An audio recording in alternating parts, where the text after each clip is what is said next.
Niretzako emakumeen elkarte batean egotea eta lan egitea suposatu du feminismoari buruz gehiago jakitea eta indarra hartzea eta hortan goaz, bai bakoitzak bere buruarekin eta inguru guztiekin.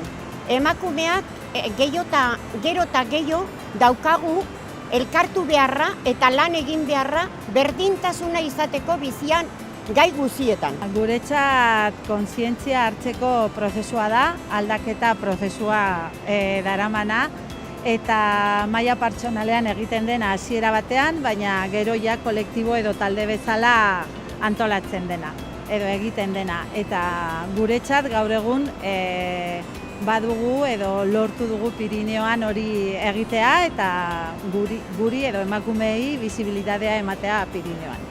Indarra Pirineoan.